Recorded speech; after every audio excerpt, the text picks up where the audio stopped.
difícil falar agora, né? Estou um pouco constrangido.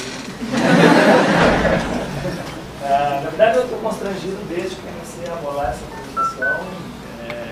Pensei que reações poderiam... eu acho que eu consegui passar. Me concentrar e passar. E eu fiquei muito feliz com o convite. Aliás, eu não fiquei feliz com o convite, porque eu não aceitei o convite no primeiro momento. Eu já fiz várias participações na Semana Acadêmica e eu achei que eu não tinha nada mais para acrescentar. Só que aí o mocinho falou que era sobre a questão de que biólogos queriam se formar seu currículo e tal. Agora mudou. E isso tem uma razão. Eu compartilhei, eu fiz parte da gestão da Congrade, das duas gestões da Marion. Pretendia fazer parte da Maria Cecília, mas o regimento eu não podia mais ser representante do meu departamento, e aí ficou uma história pela metade. E teve uma contribuição muito forte da experiência com o PET também, que era uma relação muito próxima com os alunos. Isso eu acho que influenciou muito. Como chefe de departamento também, eu tenho um departamento muito bom de trabalhar, as discussões fluem, a gente tem divergência de ideia, mas é um departamento que é fácil de trabalhar. E tem minha trajetória dentro da URGS, eu sou filho da URGS total, eu fiz bacharelado com Malabarba, em Zoo, mestrado em Ecologia com o Flavarão, que é o professor hoje que está na Federal do Rio, e doutorado em Botânica com o Batista. Então eu transitei por algumas áreas e que me influenciaram na reflexão de o que é ser biólogo. E eu estou vivendo uma realidade muito forte dentro do contexto de licenciamento. Eu acabei de vir de uma reunião extremamente desgastante e um embate extremamente forte com a Secretaria do Meio Ambiente, com empreendedores e consultores na área de linhas de transmissão, onde a participação dos biólogos, em geral, é decepcionante e extremamente desqualificada. E eu me sinto culpado por isso, porque eu sou formador desse biólogo. Então, eu compilei todas essas experiências e o que eu vou trazer para vocês é a minha visão. Ela é muito pessoal, a gente não discutiu isso no departamento, embora eu vá levar isso para o departamento. Provavelmente terça-feira a gente vai ter uma reunião, porque a gente tem um representante da Congrade. A Congrade obrigatoriamente vai ter que fazer essa discussão, e a proposta que eu estou trazendo é também uma provocação para a Congrade, para ela ter uma posição firme e assumir o papel dela como estruturante do currículo. Então, estou botando pressão na mas é uma visão muito pessoal. Tá? E para começar, a primeira pergunta que eu vou fazer, mas não vou deixar vocês responder, senão a gente iria muito longe, afinal, o que é ser biólogo? E eu tenho praticamente certeza que talvez tenhamos 120 pessoas aqui dentro. Temos tantas quantas pessoas a gente tem aqui dentro, são expectativas do que é ser biólogo.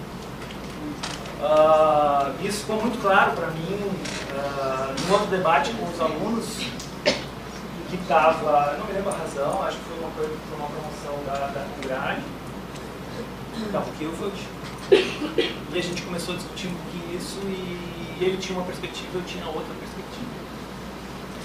E aí eu percebi que somos muitos, já devia ter percebido isso antes, porque o CFBio reconhece pelo menos 85 campos de atuação do biólogo, ou seja, não existe um biólogo. Existem muitos biólogos, mas aquilo ficou muito claro para mim e construiu um dos princípios que eu quero apresentar daqui a pouco. Mas antes disso, eu queria mostrar uma outra coisa para vocês. Queria trazer dois exemplos de construções de currículo de primeiro semestre. Só para ilustrar quanto, com base no mesmo MEC, com base no mesmo CFBio, a gente pode ter perspectivas diferentes de construção do conhecimento e de preparação de um biólogo. Esse é um currículo de uma universidade, só volto para ele.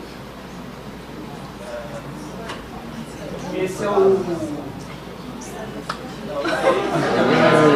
Vocês querem ver o anterior? Eu não mencionei qual é a universidade.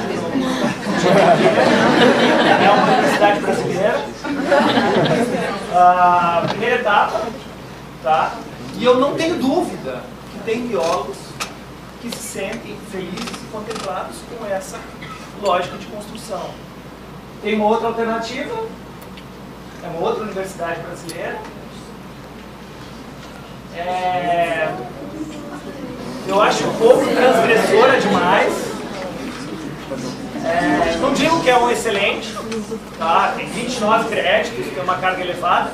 Eles são inovadores em alguns aspectos, porque eles têm crédito de aula, eles têm crédito de trabalho, que para mim vai ao encontro de um outro princípio que eu quero defender daqui a pouco. Mas eles têm umas ousadias que às vezes eu até julgo imperdoáveis, porque misturar fauna, flora e ambiente não dá, né? A natureza não é assim. Ninguém dá aula dessa forma. Quais são as perspectivas? Ele não é perfeito, porque tem aspectos da biologia que não estão apresentados. Mas tem diferenças de perspectiva. É o mesmo MEC, é o mesmo CFBio. Tá? O currículo anterior tem uma perspectiva de que a gente constrói o entendimento dos fenômenos a partir do pequeno. Que é completamente inverso à forma como a gente se apropria do mundo. Eu olho para fora, eu vejo um fenômeno macro. O macro pode ser meso ou mais micro, mas sempre é macro. E a partir disso eu tento entender os mecanismos. E aí eu vou me aproximando, vou me aproximando, vou me aproximando. É uma inversão de lógica. Mesmo MEC, mesmo CFBio. Então, embora existam regulamentações, existe uma liberdade absurda de construção de um currículo. Eu trouxe isso só para exemplificar que a gente não está num brete. O MEC e o próprio CFBio dão regulamentações. Em pequenos aspectos tem algumas obrigações, mas a gente tem uma liberdade enorme de construção de currículo. Então acho que está na hora de a gente aproveitar isso e refletir qual é o currículo que a gente quer. Próximo. E para isso, como somos muitos biólogos, nessa discussão, porque ficou muito claro para mim, só tem um jeito de nós dois estarmos contemplados no mesmo currículo. E assim, a gente concorda em um monte de coisa, mas naquele dia a gente discordou. Tendo liberdade. Ou seja, que eu possa construir o meu currículo e ele possa construir o currículo dele. E não como hoje é definido pela URGS, que existe um tipo de biólogo, 90% dos créditos praticamente obrigatórios. Para a URGS existe um biólogo. E eu não sou aquele biólogo, porque o Fute não é aquele biólogo, e vários de vocês provavelmente não são esse biólogo. Então o primeiro princípio que a gente tem que se apropriar e assumir é: o currículo tem que dar mais liberdade para a formação das pessoas, para que elas optem se elas querem ser mais ou menos especialistas, aqui ou ali, já que a diversidade é muito grande. E outra coisa é a autonomia. Isso eu aprendi sendo coordenador dos estágios e nas minhas disciplinas que são de final de curso. Muitos de vocês já passam, mas certamente passarão por uma grande crise ao final do curso. Isso é uma tradição, até porque o currículo que eu me formei era pior do que o de vocês. Está melhorando? Bem melhorando. Mas as pessoas passam por uma extrema crise. E quando eu estava nos estágios, acho que por uma contribuição de algum aluno, caiu na minha mão um folheto do NAI, que é o Grupo de Apoio aos Estudantes. E eu vi que eles davam uns cursos legais e eu disse, isso aqui caía bem. E eu convidei uma psicóloga para fazer uma participação. e ela me explicou, ou me esclareceu o porquê dessa maldita crise. A crise aparece porque a primeira vez, infelizmente, porque a universidade faz um mau uso da sua autonomia, é a primeira vez que vocês vão ficar sem pai nem mãe. É a primeira vez que vocês vão deixar de ser estudantes e passam a ser profissionais. Só que vocês não foram formados com autonomia. Vocês não sabem mais o que fazer. Quando vocês entraram na escola, nas fases iniciais da escola, é para botar todo mundo direitinho, formar uma sociedade, vai levando. A universidade deveria ser a transição para um profissional que é capaz de resolver os problemas que a sociedade apresenta. Só que o que? A gente tem um currículo que diz o que vocês têm que estudar, aliás, que disciplinas vocês têm que fazer, e um tipo de avaliação que diz o que vocês têm que estudar. E aparentemente, experiências que a gente tem em algumas iniciativas, como isso é confortável, vocês acabam às vezes gostando e se estabelece um pacto de oportunidade. Eu não gosto. Mas quando me tiram no chão, inventando uma disciplina maluca como essa, que eu entro numa sala de aula e já me dá um problema e eu não sei por onde eu começo, cara, socorro, volta, porque era muito mais tranquilo como era antes. Mas são essas situações que vão preparar vocês para a sociedade ali adiante, porque não vai mais ter pai nem mãe, e nem professor, e nem com grade dizendo quantos créditos você tem que fazer, quais são os créditos que você tem que fazer e o que vocês têm que estudar. O problema está lá e vocês têm que ter aprendido a resolver o problema. E acho que é isso que a gente tem que buscar nesse currículo. A autonomia. Vocês têm que achar uma forma de construir a carreira de vocês e assumir ela para vocês. E esse aqui é um evento muito legal. Assim. É emocionante ver os alunos sendo protagonistas da formação. Isso aqui também é formação. Como é que a gente vai fazer isso? Segundo, quem tem que estudar é o aluno. Chega de professor preparando a aula, tentando incorporar o último conhecimento que foi produzido. Quem tem que estudar é o aluno. Só que isso não é possível numa estrutura curricular extremamente rígida, com um número de horas presencial em sala de aula elevadíssimo. Se eu exijo um texto, em algumas disciplinas todo mundo sabe que tem que ler um bocado, existe uma probabilidade de ele não mais tempo porque eu tenho que enrolar por causa do café. Tá?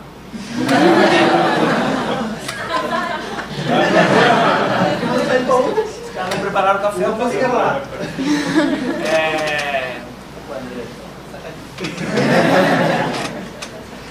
O que eu ia dizer? Fugiu. O texto. O pessoal não prepara, porque ele tem mais 6, 7, 8 outras disciplinas, que eventualmente também exige uma preparação extra classe, e aí ele vai ter que fazer opções. E é muito difícil trabalhar com essa autonomia, porque ela não cabe dentro de uma estrutura com encargos tão grandes. Mas é uma coisa que a gente tem que buscar, porque se eu não for o aluno, eu não preciso estudar, em tese. Eu já tenho minha profissão, eu já tenho meu emprego. E isso também, principalmente no princípio 1, vai ao encontro de gera uma consistência. Eu reconheço que a minha profissão, o cargo que eu tenho, é um emprego especial, porque não existe nenhum outro profissional que tem tamanha liberdade e autonomia para escolher o que ele vai fazer. Por que eu não concedo essa liberdade, essa autonomia para o profissional que eu estou formando? Existe uma inconsistência, uma incoerência na universidade de como ela lida com essas situações. Então, é mais um argumento para reforçar a necessidade de a gente dar liberdade e autonomia para o aluno. Segue. E um outro princípio do qual eu não abro mão, porque eu também participei dessa construção, é turno único, porque há pessoas que têm necessidades específicas e nos estágios, e assim por diante, são uma oportunidade extremamente valiosa de formação. E isso vai ter influência no que eu vou propor agora, que é o nosso currículo. Eu fiz um contraponto com o que são o currículo atual e o que eu pretendo defender. Na verdade, essa não é a proposta que eu defendo. O que eu mais gosto é ter depois, né? Talvez seja mais difícil de digerir. Tá? E aí a gente tem que esclarecer uma coisa. Em nenhum momento, nem com grade, nem eu, nem qualquer um, acho que está defendendo redução de conhecimento, redução de conteúdos. É só uma outra configuração que esses conteúdos vão se apresentar.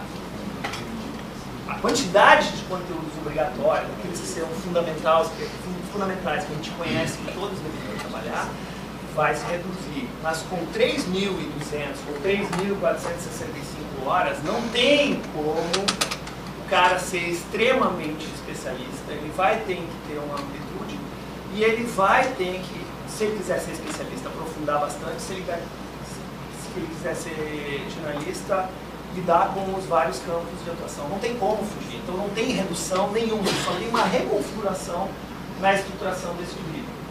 A grande diferença é redução drástica dos obrigatórios, aumento dos alternativos obrigatórios e mais forte ainda nas eletivas. Tá? Isso tem coisas diferentes porque eu vou explicar os 84, os 36 e os 40, que é onde vai começar a chiadeira.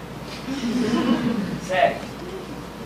Uma proposta de distribuição de créditos obrigatórios, a gente está trabalhando dentro dessa lógica, tá? O Departamento de Ecologia já definiu, vamos ter só 2 disciplinas obrigatórias e 4 créditos, reconfiguradas totalmente em termos de conteúdo e abordagem. E a sugestão é que a gente tenha 8 créditos para cada departamento, onde ele vai estruturar os seus conteúdos. E, pessoal, a ideia é, disciplinas fundamentais, elas não têm que apresentar todo o conteúdo, elas têm que apresentar, e assim, eu duvido...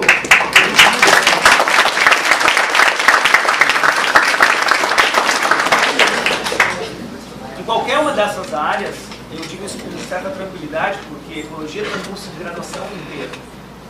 Como é que eu vou dar ecologia em 8 créditos? Eu não vou dar a ecologia.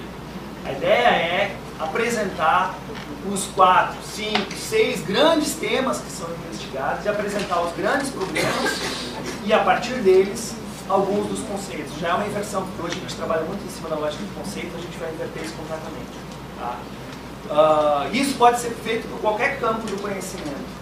É isso que, basicamente, as pessoas precisam saber, todas elas. Quais são os grandes temas, como eu posso abordar eles e o resto a gente vai em busca. Quem se sentiu, digamos assim, convidado, vai buscar o aprofundamento, vai buscar a continuidade nas disciplinas alternativas obrigatórias e nas disciplinas eletivas. E os departamentos vão oferecer um leque amplo desse, e vão oferecer, e aqui a gente vai ver o encontro, de uma preciosidade para qualquer professor. Tem mais 5.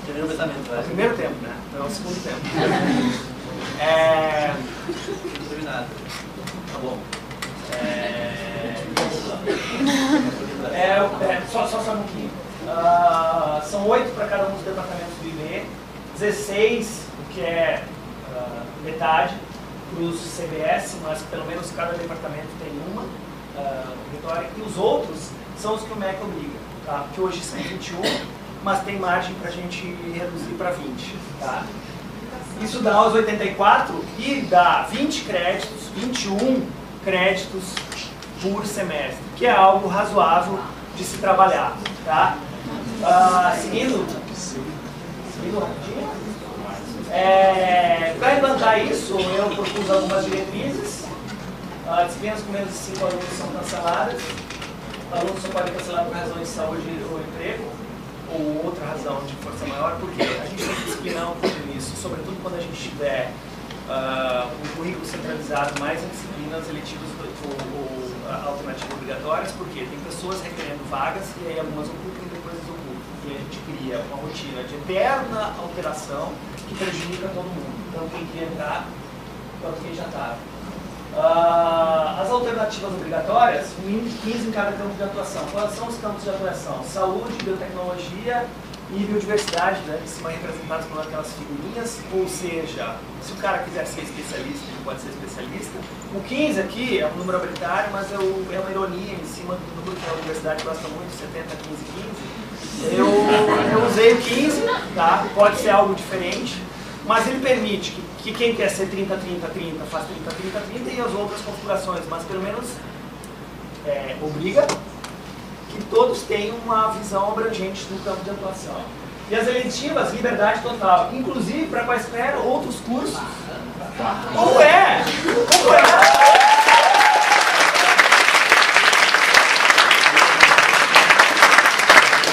Os problemas biológicos, eles têm interface com dezenas de outras formações. Só vamos resolver esses problemas se o biólogo tiver capacidade de interlocução com essas formações, ou seja, e a única forma de introduzir isso no nosso currículo não é fazendo concurso com professores de antropologia no departamento de ecologia.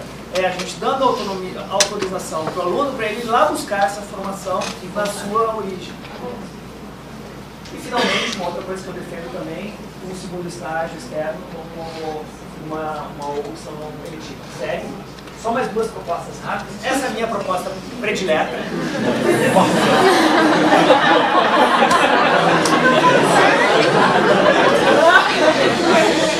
Eu disse pro Aldo que uma coisa ele ia gostar da minha fala e é o que ele vai ouvir agora. Tá? Ela tem só uma mudança nas obrigatórias, ou seja, o que era obrigatório vira em número, não em disciplinas, alternativa obrigatória. Deixa eu só explicar o que são esses 36. Pode seguir, por favor? Na minha concepção, só teríamos 4 disciplinas obrigatórias de conteúdo biológico. Os outros 20 são o MEC. Tá? A primeira delas é o que unifica a biologia. É a história que a gente quer contar. Ou seja, a disciplina é a evolução. Essa é a história que unifica a biologia. A segunda, ou seja, uma é a história, a outra é a abordagem. Tá? Eu tentei dar um nome genérico, métodos de construção do conhecimento, porque os métodos científicos são uma das abordagens de construção do conhecimento, talvez tenhamos outras que temos que trazer para dentro da universidade. A terceira, ela nos indica de onde a gente veio e por que a gente faz assim, para onde a gente vai, história e filosofia da ciência. E a última é uma de formação de atitude, que é de ética, mas uma ética bem genérica, que envolve bioética, ética profissional e ética ambiental. E aí temos as obrigações com o MEC, das quais não podemos fugir, o que totaliza os 36. Essa é a minha predileta. Eu sei que provavelmente você vai ser. E tem uma terceira. Talvez alguns acharam que o recorte anterior seja muito severo, de só dar 8 créditos obrigatórios para cada departamento. Eu flexibilizei e resolvi ser justo com todos os departamentos que têm interface, que trabalham no curso. Ou seja, se eu dei 8 para todos do ID, também dei 8 para os ICBS. É óbvio que isso aqui não é, e existem departamentos que talvez não queiram ou não precisem de tantos e podem ceder para aqueles que acham que é mais complexo. Tá? Mas se a ideia é ser justo, isso já nos aproxima do currículo atual. Tá? Só para finalizar, uma síntese dos 3, o atual, considerando apenas os obrigatórios, eu não coloquei os alternativos para os obrigatórios, tá? Só os obrigatórios, TCC e estágio, do qual ninguém pode fugir, tá? O atual tem 80% nesse conjunto. A primeira proposta original, lá com 84 créditos obrigatórios, somaria 61. A minha predileta somaria 38. E a segunda, 68, que já nos aproxima muito do currículo atual. Qual foi a ideia? É óbvio que tem espaço para discussão, reflexão e tal, mas se a Congrade não assumir uma posição de estabelecer um norte, essa discussão vai ser infindável e a gente não vai conseguir cumprir o prazo, que é, ano que vem, a gente ter uma nova formação. É óbvio que não é fácil, mas eu não tenho dúvida que a gente precisa romper com o que tem. Eu não tenho dúvida que não existe risco com qualquer mudança na qualidade da formação. Existe um risco, sim, de a gente melhorar.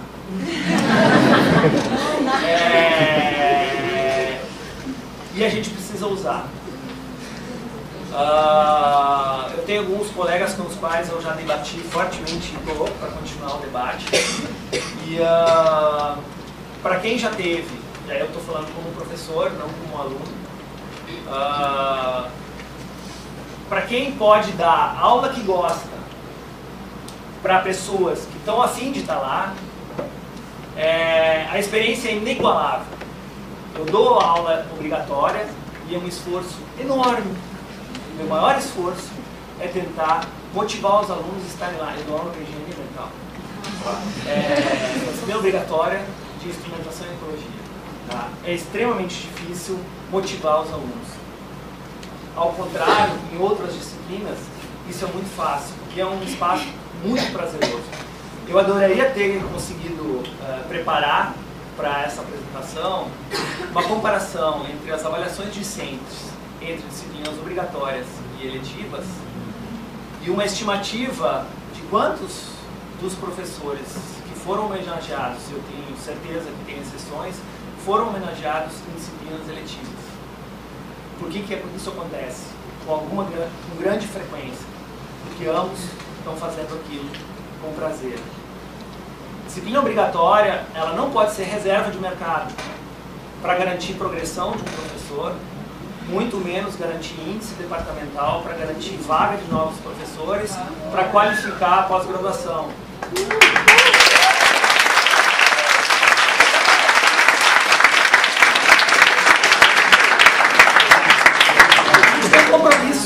E o compromisso é com os alunos e, sobretudo, com a sociedade. Enxergar o que eu vi hoje na reunião, na SEMA, tendo que olhar para um produto feito por biólogos e ter vergonha, não é admissível. Primeiro, porque a sociedade toma decisões extremamente frágeis, porque elas são políticas, porque o argumento técnico é muito ruim. E segundo, porque quem sai comprometido disso é o ambiente, e esse é o nosso maior compromisso. Então, hoje...